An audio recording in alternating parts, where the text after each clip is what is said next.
जी। वहीं राजधानी रांची में चोरी के बाद आगजनी की घटना रुकने का नाम ही नहीं ले रही है। रांची के विभिन्न थाना क्षेत्र में हो रही इस तरह की घटना से लोग सख्ते में हैं। ऐसा ही एक और मामला रांची के रातू थाना क्षेत्र में फिर से सामने आया है।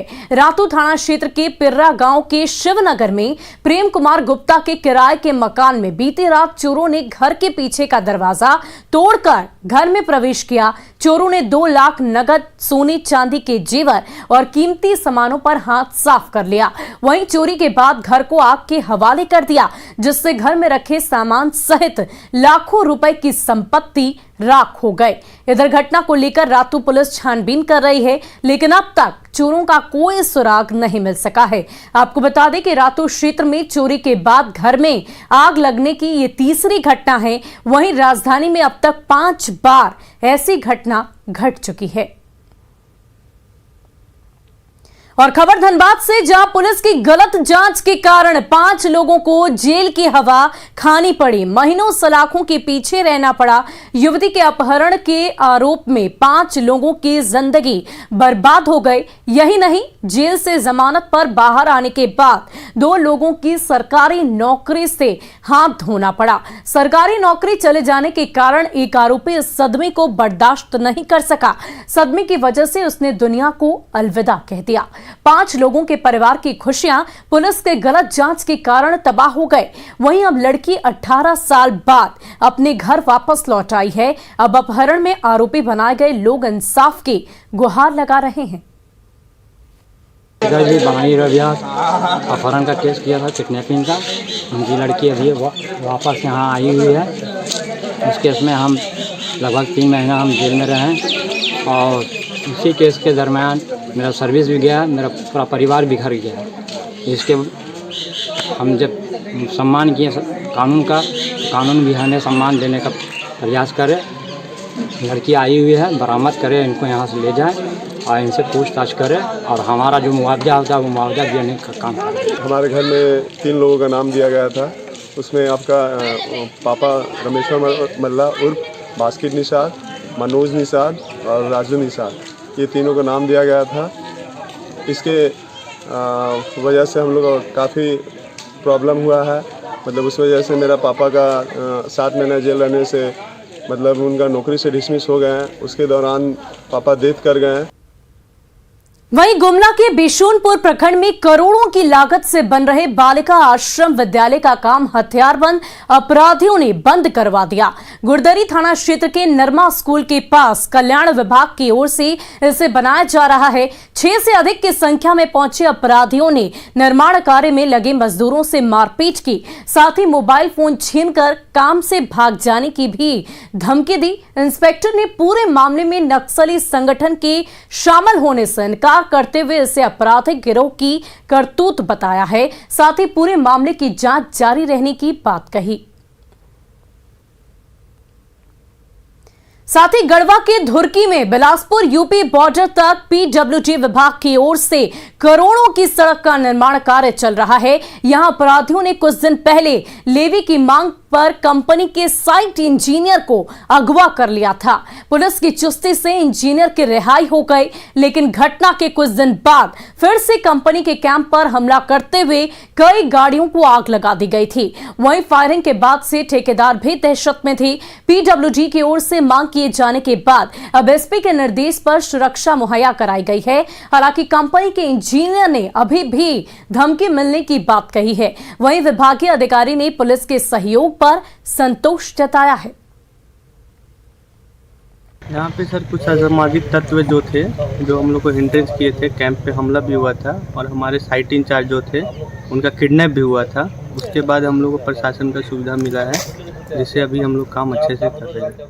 मतलब यहाँ फोर्स की व्यवस्था की गई? हाँ, फोर्स की व्यवस्था यहाँ पे की गई है। तो अब कोई दिक्कत अभी हम लोग को कोई दिक्कत नहीं हो रहा है, हम लोग काम अच्छे से कर रहे हैं। अभी भी थ्रेट बना हुआ है और हमारे संवेदक द्वारा बीच बीच में उनको इधर उधर से या मोबाइल में भी कुछ धमकियां मिलती रहती है। इसके बावजूद भी संवेदक द्वारा लगातार प्रयास किया जा रहा है और एक गुणवत्तापूर्ण कार्य पथ निर्माण संपादित किया जा रहा है।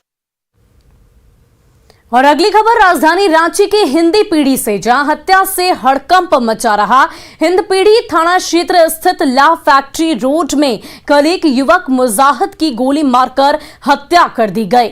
बताया जा रहा है कि मृतक का हथियार बंद अपराधियों के साथ मात्र 200 रुपए को लेकर विवाद हुआ था। इसी कहासुनी के दौरान आरोपी राजा ने फायरिंग की घटना को अंजाम दिया, जिसमें 2 गोली मुजाहिद को लग गई। इधर पुलिस ने त्वरित कार्रवाई करते हुए हत्याकांड में शामिल एक आरोपी शाहिद उर्फ लंगड़ा को गिरफ्तार कर लिया। घटना के बाद नाराज स्थानीय लोगों ने आरोपियों के घर में तोड़फोड़ की और फिर देखते ही देखते घर को आग के हवाले कर दिया। सूचना मिलने के बाद जब तक पुलिस मौके पर पहुंचती तब तक पूरा घर जलकर राख हो गया। सिमडेगा के गांव में जंगली हाथी तबाही मचा रहा है। हाथी जहां लोगों के घर तोड़ रहे हैं, वहीं खेत खलिहान में लगी फसल को भी रौंद कर बर्बाद कर रहे हैं। वन विभाग हाथियों को भगाने में नाकाम दिख रहा है। दरअसल कोलीबीरा प्रखंड के एडेगा और टट्रिकल पंचायत के ग्रामीण क्षेत्रों में पिछले 1 सप्ताह से 25 की संख्या में हाथियों का जमावड़ा लगा है। रात होते ही हाथियों का झुंड गांव में पहुंचकर तांडव मचा रहा है। एक तरफ ग्रामीण परेशान हैं, तो दूसरी तरफ वन विभाग की कोशिश इन हाथियों को भगाने में नाकाफी साबित हो रही है। डीएफओ के मुताबिक हाथियों के झुंड में बच्चे भी हैं और इसी वजह से हाथी नहीं भाग रहे हैं। इधर हाथियों के उत्पात से ग्रामीण सर्द रात में खौफ के साए में रहने को मजबूर हैं।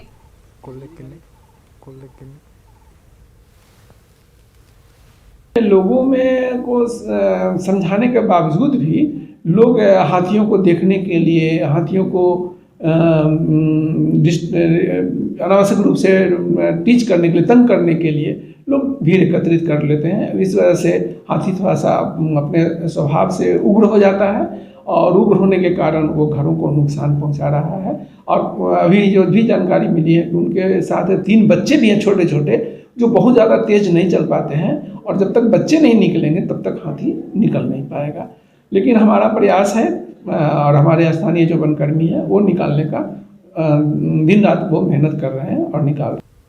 वहीं गढ़वा में पीएम मोदी की महत्वाकांक्षी योजना प्रधानमंत्री ग्रामीण सड़क योजना के काम में बड़ी लापरवाही बरती जा रही है। भवनाथपुर के सिंदूरिया पंचायत में लगभग 3.5 करोड़ की लागत से सड़क निर्माण तो कराया जा रहा है, लेकिन ये सड़क आज अनियमितता की भेंट चढ़ चुकी है। अधिकारी और ठेकेदार की मिलीभगत से घटिया सड़क का निर्माण किया जा रहा है, जिससे लोगों में नाराजगी दिख रही है और लोगों ने सड़क निर्माण कार्य पर भी रोक लगा दिया है। वहीं एसडीएम ने सड़क निर्माण में अनियमितता बरतने जाने की शिकायत की जांच कराने का भरोसा दिलाया है। ठेकेदार आके एक बार खुद से मुआयना करे, जो उसका वर्क ऑर्डर में है काम का उस तरह से हो रहा है कि नहीं हो रहा है। अगर इस तरह का वर्क ऑर्डर में है, उसका एस्टिमेट में इसी तरह का है 5 mm का, तो हम लोग छोड़ देंगे, ऐसे ही काम करें। लीपा पोती का काम हो रहा है, हम लोग इससे संतुष्ट नहीं है। हम लोग कार्यस्थल को बाधित नहीं कर रहे हैं। हम लोग का यही कहना है कि आप लोग जो है अच्छे तरह से, जो भी ठेकेदार हो, इनको अच्छे ढंग से काम करें ताकि हम लोग आने जाने वालों को किसी तरह का परेशानी ना हो। 5 साल ठीक है, अगर काम आपको मिला है तो आगे भी मिलता रहे। ऐसा काम करके जाइए कि पूरे गाँव जनता हमाम नाम ले। ये मामला भी हमारे संज्ञान में नहीं है, ना मुझे किसी ने फ़ोन से शिकायत की, ना ऐसा कोई लेटर हमारे पास आया है। अगर ग्रामीणों ने रोका है और सड़क निर्माण में इतना अनियमितता बरती जा रही है तो डेफिनेटली हम उसकी जांच करवाएंगे।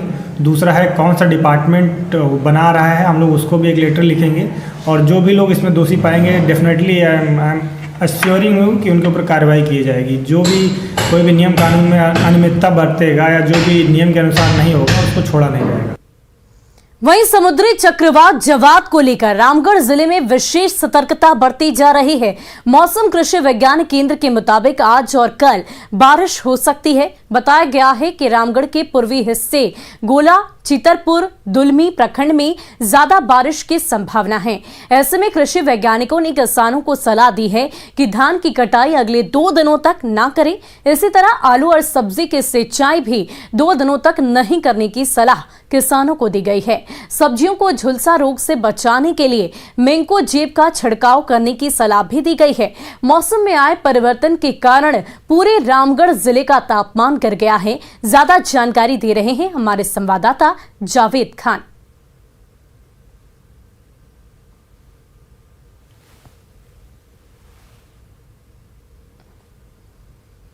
वहीं न्यूज 18 की खास